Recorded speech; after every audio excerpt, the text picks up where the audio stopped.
आज हम बात करने वाले हैं एक ऐसी कहानी की जो किसी राजा के बारे में नहीं बल्कि एक विचार के बारे में है। एक ऐसे शख्स की कहानी जिसने बिखरे हुए भारत को एक धागे में पिरोया और अखंड भारत की नींव रखी। जी हाँ, ये कहानी है चंद्रगुप्त मौर्य की। पर सबसे बड़ा सवाल तो यही है कि ये सब हुआ कैसे। सोचिए जरा, एक गुमनाम सा लड़का जिसके पास न कोई राजसी विरासत थी न कोई बड़ी सेना, वो आखिर इतने बड़े साम्राज्य का मालिक कैसे बन गया। चलिए आज इस कमाल के सफर को करीब से समझते हैं। हर बड़ी कहानी की तरह इस कहानी की शुरुआत भी थोड़ी रहस्यमयी है, और इसी रहस्य के बीच से सामने आते हैं एक ऐसे गुरु जिन्होंने इस गुमनाम लड़के में छिपे हीरे को पहचान लिया था। देखिए, चंद्रगुप्त के जन्म को लेकर इतिहासकार भी एक मत नहीं है। कुछ बौद्ध ग्रंथ कहते हैं कि वो एक क्षत्रिय वंश से थे, तो वहीं ब्राह्मण ग्रंथों का मानना है कि वो नंद राजा के ही वंशज थे, और जैन ग्रंथ तो ये दावा करते हैं कि वो शाही मोर पालने वाले एक आम परिवार से थे।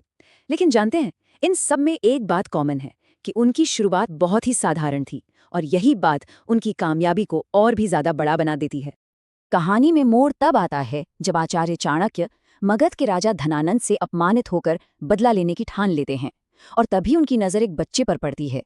वो बच्चा अपने दोस्तों के साथ राजा बनने का खेल खेल रहा था, लेकिन जिस तरह वो बच्चा फैसले ले रहा था, जिस तरह वो न्याय कर रहा था, उसे देखकर चाणक्य समझ गए कि यही वो चिंगारी है जो आग बन सकती है।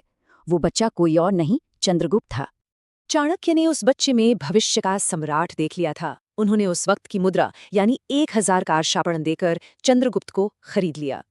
ये सिर्फ एक सौदा नहीं था, ये भारत के भविष्य में किया गया एक बहुत बड़ा निवेश था। एक क्रांति की शुरुआत थी ये। और बस यहां से शुरू होता है चंद्रगुप्त की जिंदगी का वो दौर जहां वो तप कर कुंदन बनने वाला था।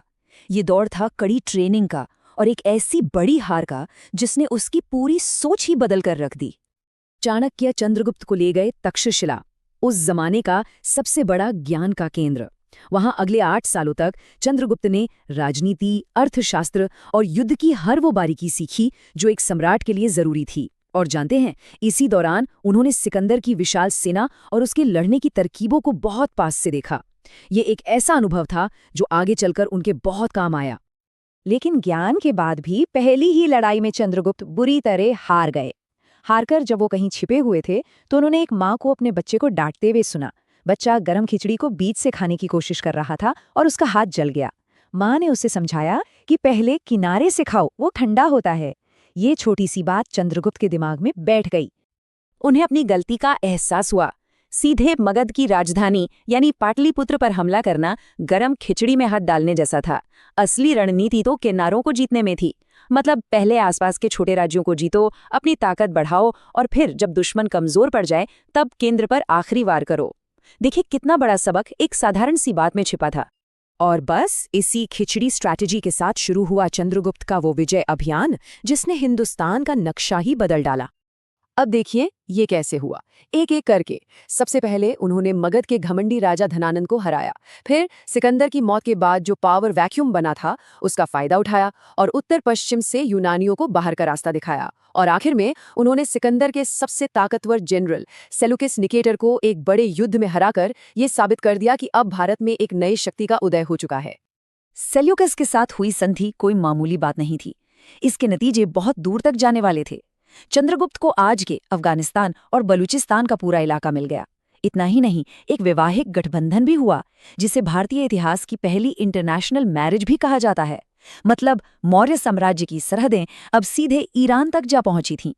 लेकिन कहानी यहाँ खत्म नहीं होती, क्योंकि साम्राज्य जीतना एक बात है और उसे चलाना, उसे एक सिस्टम देना बिल्कुल दूसरी। तो चलिए देखते हैं कि चंद्रगुप्त एक विजेता के साथ साथ एक महान निर्माता कैसे बने। जरा उनकी सेना का आकार देखिए, 6 लाख पैदल सैनिक। ये उस समय की दुनिया की सबसे बड़ी सेनाओं में से एक थी। और इतना ही नहीं, उनके साथ थे 30,000 घुड़सवार जो बिजली की तेजी से दुश्मन पर टूट पड़ते थे। और इन सब के ऊपर थे 9,000 युद्ध हाथी जो उस जमाने के टैंक की तरह थे। ये सिर्फ एक सेना नहीं थी, ये एक चलती फिरती अजेय मशीन थी जिससे टकराने की हिम्मत किसी में नहीं थी। पर चंद्रगुप्त की असली ताकत सिर्फ उनकी सेना नहीं थी। चाणक्य की मदद से उन्होंने एक ऐसा सिस्टम बनाया जो कमाल का था, एक बहुत बड़ा जासूसी नेटवर्क जिसमें पुरुष और महिलाएं दोनों शामिल थे। खेती के लिए सुदर्शन झील जैसे बड़े बड़े पब्लिक प्रोजेक्ट्स और सड़कों का ऐसा जाल बिछाया जिससे व्यापार और सेना की आवाजाही आसान हो गई। ये सब कुछ चाणक्य की महान किताब अर्थशास्त्र के सिद्धांतों पर चल रहा था। अब हम पहुंचते हैं कहानी के सबसे हैरान करने वाले हिस्से पर। जब चंद्रगुप्त अपनी ताकत के शिखर पर थे, उन्होंने कुछ ऐसा किया जिसके बारे में कोई सोच भी नहीं सकता था। उन्होंने स्वेच्छा से सत्ता छोड़ दी। हुआ यूं कि उनके राज के आखिरी सालों में मगध में 12 साल लंबा एक भयानक अकाल पड़ा। अपनी प्रजा को इस तरह तकलीफ में देखकर वो अंदर से टूट गए। उन्हें लगा कि शायद वो एक अच्छे राजा नहीं हैं, और इसी दुख में उन्होंने अपना राजपाट अपने बेटे बिंदुसार को सौंप दिया और एक बिल्कुल अलग रास्ते पर चल पड़े। वो जैन मुनि बन गए और कर्नाटक की श्रवणबेलगोला पहाड़ियों पर चले गए। वहां उन्होंने जैन धर्म की सबसे कठिन साधना सल्लेखना के जरिए उपवास करके अपने प्राण त्याग दिए। ये कोई हार नहीं थी, ये उनकी आध्यात्मिक यात्रा का आखिरी पड़ाव था। तो आखिर में चंद्रगुप्त मौर्य को कैसे याद रखा जाए? वो अपने पीछे क्या विरासत छोड़कर गए? अगर संक्षेप में समझें तो उन्होंने 3 बहुत बड़े काम किए। पहला, उन्होंने भारत को पहली बार एक राजनैतिक नक्शा दिया, उसे एक देश के तौर पर एकजुट किया। दूसरा, उन्होंने विदेशी हमलावरों को बाहर निकालकर देश की सीमाओं को सुरक्षित किया। और तीसरा, जो शायद सबसे जरूरी है, एक साधारण परिवार से उठकर सम्राट बनकर उन्होंने ये साबित कर दिया कि सबसे बड़ी शक्ति खून या विरासत में नहीं बल्कि योग्यता में होती है। तो ये कहानी हमें एक सवाल के साथ छोड़ जाती है। चंद्रगुप्त की ये अविश्वसनीय सफलता उनकी योग्यता का नतीजा थी या फिर किस्मत का खेल? उनकी कहानी से आज हम क्या सीख सकते हैं, इस पर सोचिएगा जरूर।